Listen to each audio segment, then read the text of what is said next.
Hello and welcome to the 2012 Consciousness Raising Summit, sponsored by Consciousness Now TV and RaisingConsciousnessNow.com. I'm your host, Dr. Veronica Tracy-Smith, and today we're going to talk with Steve Sphar. Now, he was a practicing attorney for over 12 years, and then he took his business and his law experience and became a consultant with leaders and also a coach. He has many certifications, and those help him in his leadership roles, and he also is the co-founder of Integral Sacramento, and that's in Sacramento, California. And Steve is going to take the fluffiness out of consciousness raising for us today in this interview with him, and he's going to share his latest developments and what he does and how he works with professionals in the workplace and helping to develop leadership skills. So let's join Steve, and I hope you enjoy this interview. After the interview, you'll also be able to take his questionnaire that he has, and he's willing to share the information that he gains from that about leaders in the workplace. So let's join Steve. Thank you. I'm here today with Steve Sphar, and he doesn't live too far away from me, so we got to do this in person, which I'm very excited about.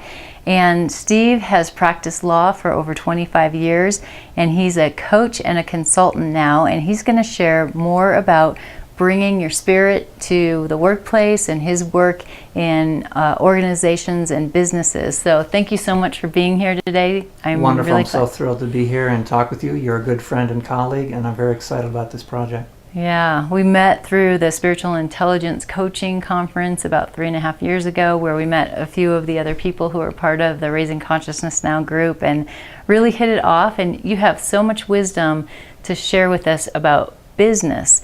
And there's a lot of people out there that work in organizations and maybe feel frustrated with how things are going out there. And I know you're going to share a lot more with us about the work that you do. So can you start out with talking really about what does consciousness mean to you, and how do you apply that in the workplace? Sure. So this question about, what is consciousness, at one level, I don't know. It's a very big thing, and we can look at it a couple of different ways. I mean, one way is that consciousness is an individual thing. So I can increase my consciousness. Consciousness would be my awareness and my ability to be aware of more and more. If I'm in a stressful situation, my awareness shrinks down to something very immediate right in front of me. But when I relax, that consciousness can expand out. If I'm stressed, I may not even know that I'm having certain feelings in my body. If I start to become aware of it, I can let that inform me. So there's an individual batch of consciousness. And as we grow and develop, that can expand and grow into greater abilities to be aware.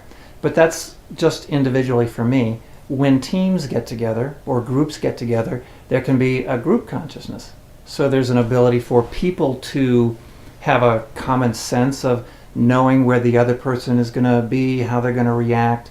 That helps teams act synergistically together better. So that can be some level of group intuitive action. It can be some level of group team spirit, where people feel they have more energy because they're working with that group. So those are some traditional ways people think about a term like consciousness. And more and more, there are these other ways to think about consciousness that we could really just call mystery, or maybe just life. There's a greater sense of consciousness that is just a sense of being, and that sense of beingness really pervades everything. So consciousness can be viewed any of those ways, and I think we can embody it or use it or enact through it in any of a lot of different ways. When you say being, talk to us more about that. What does being mean, and how do you bring that being more into the workplace in terms of your whole being? We talk about multiple intelligence, your physical self, your emotional self, your intellectual self, and your spiritual self. Can you talk more to us about the being and bringing that into the workplace in our whole self? Sure. So if we're coming from a place of individual contracted consciousness, we're maybe not aware of our current being state. If we do things or do certain practices or take certain perspectives or attitudes in the workplace about trying to be more aware of how we're showing up at the moment, what our current state of presence is, I think it can make us more effective. So in business, it comes down to getting things done. And so people in the workplace tend to overemphasize the doing and the activity. And that's a crucial part. Things do not happen because you sit back and be a certain way. They happen because you combine a heightened sense of being and awareness of that with informed action. So I'm not at all discounting the need for action. But a lot of action in the workplace comes from a stressful place, a frantic place that's not grounded in who we are, and it's less effective. So ways to get more connected with a sense of being, or if I'm working, I'll do a lot of leadership development. Leaders sometimes not want to know what to do, or what strategy to take, and it's about activity, which is fine. But if they would inform that with a more grounded sense of being, all of those actions would have more power. It would have more effect. It would be more motivating, more generative for their workforce. So one way that leaders can come more in alignment with a state of being, or have their actions come from a state of being, is being more aware of their values. So there's the Enron scandal years ago, the recent LIBOR scandal. There's times when, for the sake of getting things done, people cut ethical corners. And we're all presented with ethical dilemmas every day at work. How do I take a value I really care about and take the right action if there's a trade-off that means I don't get as much done over here. So if a leader is more aware of their values and can act more in alignment from those values more often, that's coming from a state of being. If they're able to be aware of their employees, it's not all just something you do to somebody else to motivate them. Do you know your employees well enough to know what motivates them? With the quality of your listening when you're listening to them. They care about their kids. So you can do a tip and technique thing. Okay, Amanda, Bill, and Joan are their kids. They just, and then you go through and you make these little comments in the workplace. Hey, how's Joan? Well, that's a superficial way to connect. But if the quality of your listening when they're talking about their kids actually evokes from them a sense of connection, that's a way to show up with a sense of being. That expands your ability to connect and motivate and have a better workforce or a better relationship with that person in the workforce. So that's really emotional intelligence that you're helping leaders to develop as well. Yeah, a large part of the work I do is in emotional intelligence, correct. Okay. Now, what kind of leaders do you work with? I know you work in businesses. What type of businesses, what type of leaders do you work with? Right. So state government entities, some nonprofit entities, but probably the plurality of my work right now is with for-profit companies in education, financial, and healthcare. So what I will work with usually is an executive or a manager and their management team. So there's some work that can be done coaching one-on-one with a manager who's looking to develop certain skills, or an executive and his or her team, but then also working with that team together so they're more aware of leadership principles in general, but more specifically how those leadership principles interact in that team. What are the dynamics in their landscape that are causing them to be successful or have challenges?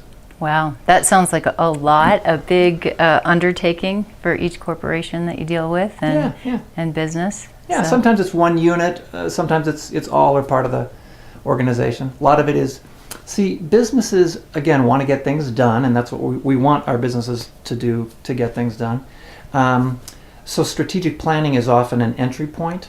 That's a place that feels very tangible and yet kind of at a high level for an organization. So a lot of times we'll enter into an organization talking about strategy and strategic planning. But then how do you make strategy work? All of the change efforts that go into making a strategy work really is about getting people's hearts and minds too, and that's where the consciousness aspect is more prevalent. Right. And consciousness in the workplace, I know a lot of times people think that spirituality can be really fluffy and what we could call the new age is now the old new age, but that is kind of scary to people in the workplace.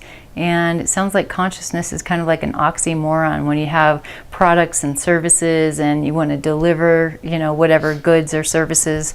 How do you bring that in? How do you even talk about that in the workplace and then help people implement that? Right. So for one thing, I'm selective. I go into an organization not saying Steve has these principles, and if you'll do these magic things, you'll get a certain amount of success. You're not magic? I am magic. But, okay. He is magic. I can't turn it on and off at will. Because Okay. it's situational. It's what does this client, what does this organization need? So it's based, and what do they choose to do? So I don't come in touting consciousness as the next thing that's better than team building or better than emotional intelligence or better than TQM or something. It's really more a matter of coming in and seeing where this client is. And but all businesses want to get better at increasing their capacity. So if raising consciousness means becoming more aware of things that were outside of your field of awareness before, then they want that because it can make them more effective. I don't speak about words like consciousness or spirituality with every client. For those for whom it seems to fit, fine. And some people, spirituality is a very personal word, and it can have so many connotations for so many different people. And different people have had life experiences where that was a very a non-productive part of their life, or they don't see any function or usefulness at work. So I don't need to be the one to introduce that. It's only a word anyway. I mean, what is the concept behind spirituality?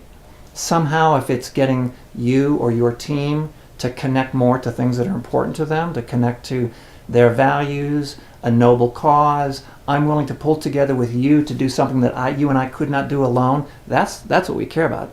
Now, I would call those spiritual questions, but you don't need to label them in order to bring them to business. Right. So how do you bring that out?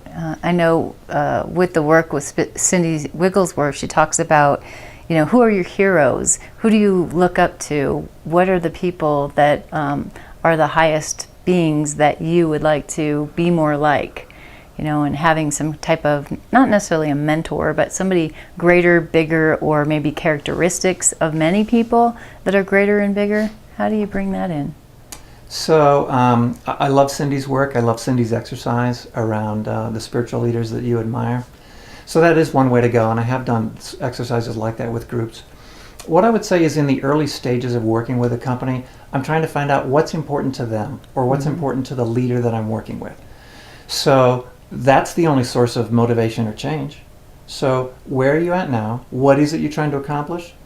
What have you been doing now that's working and not working? Where do you think you need to go? So if a leader is motivated about doing something and they start to realize there's something in me that's keeping that from happening, or there's something in my team that's keeping that from happening, that's consulting 101. I mean, just starting with the leader and having clarity around their goal, what they've been doing, and what changes they need to make. And then if they're interested in increasing their capacity in that way, we could talk about whether, discussing it in terms expressly of consciousness may or may not be of value to them or not. But they will be interested in making a change about something that's important to them. Right. So if we do it in strategic planning, it could be, we really need to be getting better at this. We've been doing very good at products, not good at customer service. A leader may be very impassioned about that. When I tie the strategic plan or the mission in terms of service, who are you here to serve? Mm-hmm. If your company or your state agency was not here, who would go unserved? Now, those are questions, and I sometimes ask them in provocative ways. My facilitations are not all pleasant. They're friendly and they're civil, but I raise uncomfortable questions. Right, but and you give feedback to people too about what's going on and how they're seeing in terms of assessments and behaviors that you watch as well, right? Okay. Right. Difficult feedback is definitely part of it after you've built trust. Right. But I'm just trying to answer the question about how to bring up consciousness or how I use it. When someone taps into something they're motivated about, if this leader is really interested in customer service, which is a form of service, their agency or their company does not exist but for to serve those people. They get impassioned by that. Now, are they now more willing to go through the discomfort of the changes that are necessary? Maybe they're afraid to, maybe they avoid conflict. Or maybe they micromanage and they need to delegate because they have a strong need for control. Do those things serve as strengths for people at times? Yes. Do those things get in people's way at times? Yes. And when you've been very successful at doing things a certain way for years or decades, is it really hard to let go of that and find a new way? Oh, yeah. Yes. But what if that's what's necessary? You have to raise Yeah. your consciousness to see that that's something that you're doing and that there's a different, is there even another way to be? I get this a lot. Well, Steve, I mean, that's just, my boss would never allow that. The agency above me would never allow that. The marketing division would never allow that. So that's a self-constrained definition and contains assumptions they haven't tested. So the fear and discomfort to go through that and try new behaviors is consciousness raising. Right. And people will go through that discomfort if, and now I'm tying it back to the way we started this conversation, if the thing they care about is important enough to them. But if that heart energy passion isn't there, that's the engine that's going to drive people, not the logic of, oh, it's a 12% market share and so you really should do this. Right, right. So you're really looking for their goals, their passions, and looking for the energy for them to go in a direction that's not so comfortable. Absolutely. That is not for me to dictate. It's not even for me to dictate you really need to grow consciously or spiritually or Right. personally. In one sense, I don't care. But I Right. do care that they get what they care about. So there's people out there watching this today saying, this guy is talking about some really good stuff. How do I bring that into my maybe small business or family business or larger team corporation? How do they find out more about that, and how can they access you or somebody like you? Right, right. When do you know to bring you in, I guess, is a really good question. The vast majority of times when I'm brought in, and this makes perfect sense, is when there's a breakdown. Okay. So there's a problem of some Right. sort. Right. So finding good consultants, good coaches, I would go by word of mouth. Most executives are tied into CEO networks or places that they have peers that they go to. I hope they do, for kind of their own peer venting of problems and solving of getting solutions. So I would go to people like that, for people that they trust. And if things are going fine, a lot of people say, who wants to go and take their organization through a lot of change and tumult if things are going well? So most managers will wait until something seems to not be going well. Or they'll bring me in because, look, this division seems to be having problems, the rest of our company is fine, or the rest of my team is fine, but Joe is having problems, or Mary is having problems. So I'll come in and work with one division or one person the vast majority of the time, actually probably all of the time. It's never the matter of taking one piece out of the machine, buffing it up and putting it back into the Right. same old machine. Yeah. Everything in companies today is too interdependent. It's too much a meshwork, a network of systems that interact with each other. So in family systems, so you do professional psychotherapy. And when you work with a single person to try to get them to change a behavior or stop drinking or stop smoking or stop blowing up, well, you could try to work with that person individually. What happens when they go back into the same family? It's the same culture, it's the same system, it's the same dynamics, right? Right. Yeah. So Joe, or the accounting division, or whatever, is not the problem. They're a symptom. They're a canary in the coal mine. They're a welcome bit of new news to expand my consciousness to say, wow, something's not working out here. Let's find out why. Right. And is Joe acting out and always angry because of pressure that's being put on him in other ways? He doesn't feel, could be personal emotional intelligence he needs to get better at, but it could be that he's interacting with a system that also needs to change. Right, right. So I know that you work with integral and integral theory, so that's some of what we're talking about here. Yeah. The individual, the system, the culture, looking at all four quadrants. So your work is Very integrally interesting. informed as well, it sounds Very like. much so. And I don't know how much of our audience is aware of aqual theory or integral theory. Aqual is one model of integral consciousness. So I do use that in several different ways. One is I do try to hit all of the quadrants. A quadrant people tend to shy away from, and I think this goes to your question about whether or not people are open to speaking about consciousness in the workplace, is upper left. It can be a scary place to go. And that's the individual. Individual interior. As a matter of fact, if I try to get managers or executives who are very used to and trained to what's next, get on to the next thing, it's an activity-based model or mode, and it's not a reflective or contemplative mode. And so part of what I do is just bring people back into balance to the extent that they're open to it, to the extent they see it as useful. So I might work with somebody, and one of the first things I do is a value assessment. Some people will put balance as a high value, or spirituality as a high value, or harmony. So then they've ranked their values. I say, okay, on a scale of 1 to 10, how you doing on these values? Right. Well, harmony and balance I'm not doing so good at. Well, they might be more open Right. to actually working with them about expanding upper left or interior consciousness. But a lot of executives, I say, well, let's do a journaling exercise. 3 times a day for the next week, I want you to answer this question. And they hate it because it requires stopping, feeling into their body, seeing what's going on. When they want to be charging on. Right. Yeah. So that's an example of how I think about the 4 quadrants as a way to be integrally informed. I have to be dealing with systems. I have to be dealing with individual behavior, maybe performance appraisal and so on. I have to be dealing with culture and values of the whole organization.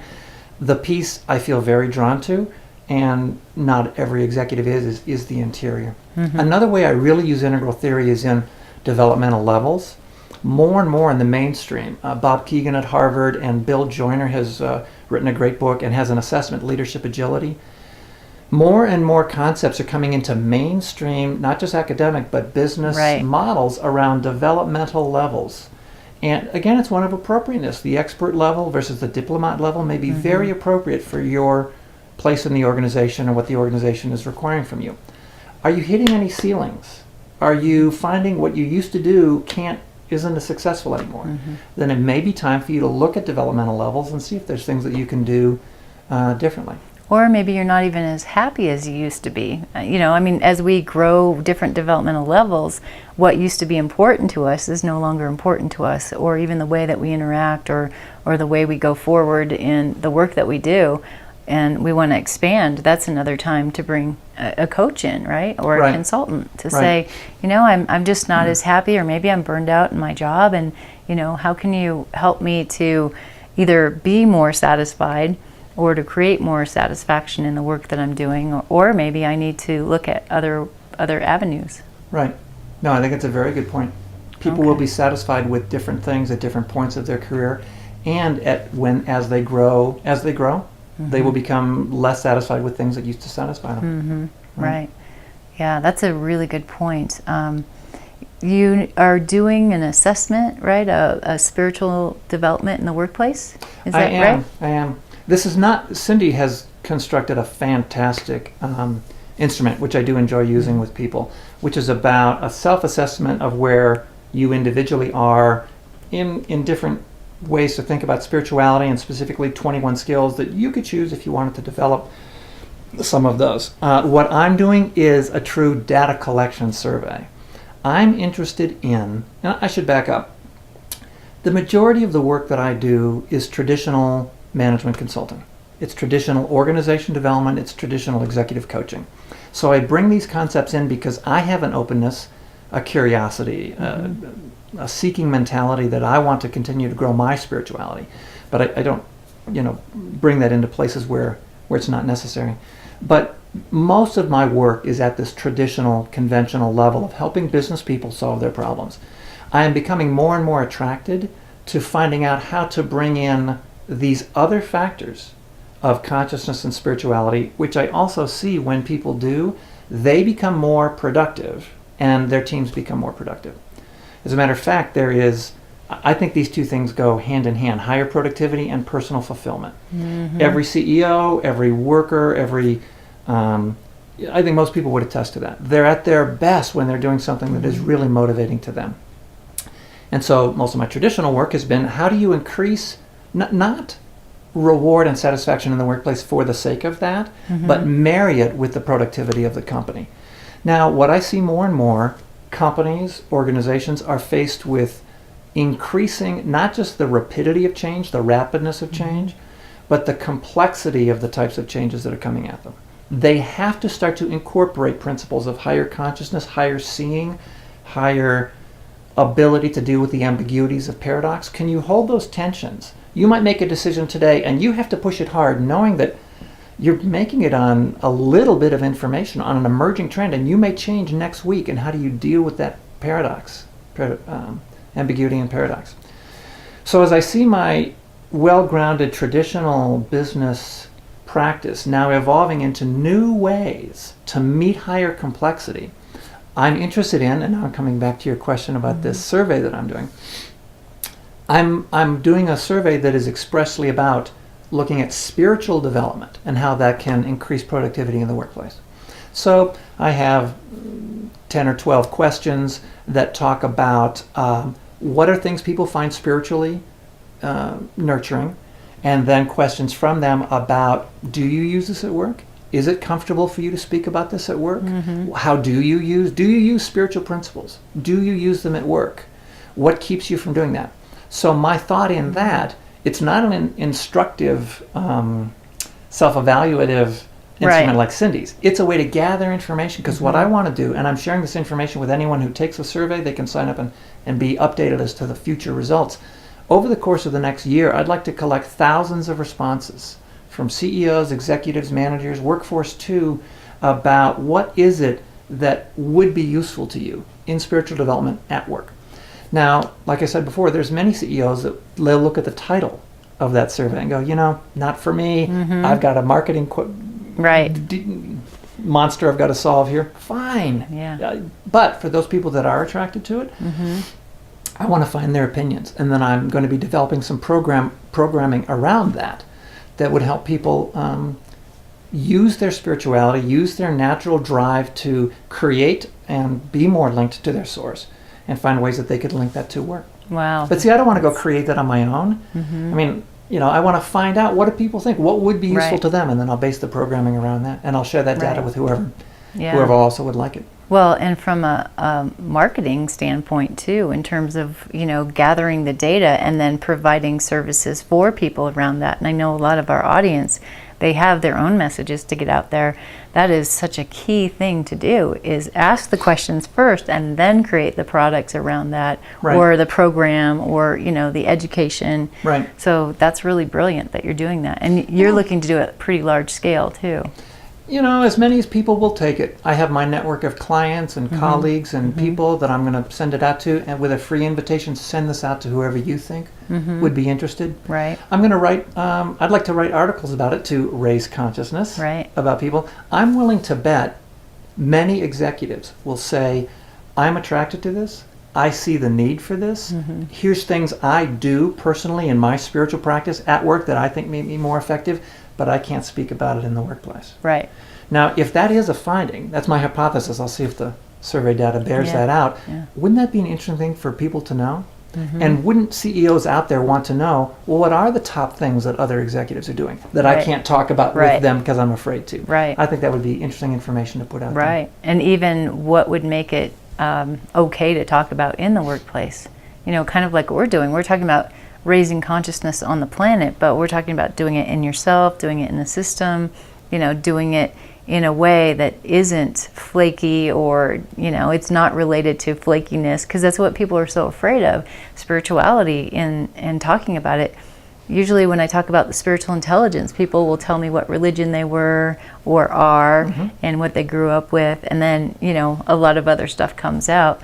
So that's really, I hear what people relate spirituality to, and yet it's so much bigger and deeper. And we have to find ways that are as inclusive as possible and turn off as few people as possible. Right. When you work in a workplace, those people have been brought together for a particular purpose. For some of them, it's to have a job and get a paycheck. That company is there in order to do whatever service or product it does. Think of just all the people in a 100-person organization. The span of their religious or spiritual backgrounds, personal beliefs, are wide. And the ability to offend seems much greater than the ability to somehow use that to unite. Right. So it's very difficult for executives sometimes to find ways to speak about that in ways that are inclusive enough. So I understand the dilemma. And Cindy's done a great job about approaching it in a neutral way. Yeah, faith neutral and faith friendly. Right. And that you don't have to necessarily have any particular religious background or faith. You could be agnostic or... Absolutely. Right. So being able to speak about it in those ways. So that's partly what you're going to be creating, it sounds like, from the survey. Atheists, agnostics, seekers, mystics, people of specific religions, any of those people, they want to tap into that source where they get inspired. Right. They want to be Yes. feeling like they're doing something that's meaningful. They want to know that the truth of their values they're able to live every day, and if they can do it at work and contribute to a value to a goal they consider worthy, those are spiritual endeavors. Yes. You can be an atheist and not have to believe in any creative power outside the ability of the human mind to be able to do that, to absolutely tap into that. Right. That's still a spiritual endeavor. Yes, yes. Well In my way of said. thinking. Very well said. Yeah, thank you. That was great. So if people want to take the survey, can we put the link to the survey? Yeah. With Definitely. people can get that. And you're available. We have all your information on the Raising They can email me, Consciousness. steve@stevespar.com, Okay. and I will send them a link to the survey. We can put a link on the Raising Consciousness Now Right. link where people can take it. Right, that would be wonderful, and that would serve you, and it would also serve us, because then you'll be writing about your findings too and letting Right. us know what they are. Correct. So that sounds like a whole lot of really neat blog articles too.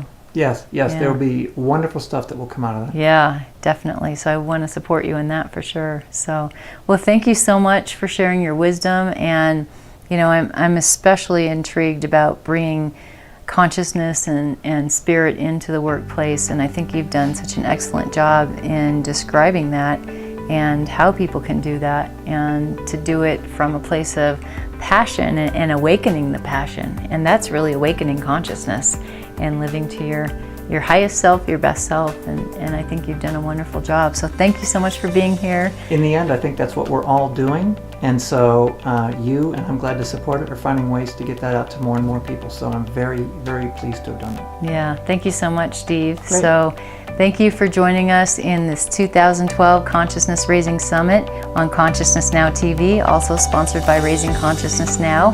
And there are more interviews for you to watch, and after the summit as well, they'll be here. All of them are for free. You don't have to pay anything. This is a service that we've all volunteered to provide. So thank you, and have a great day.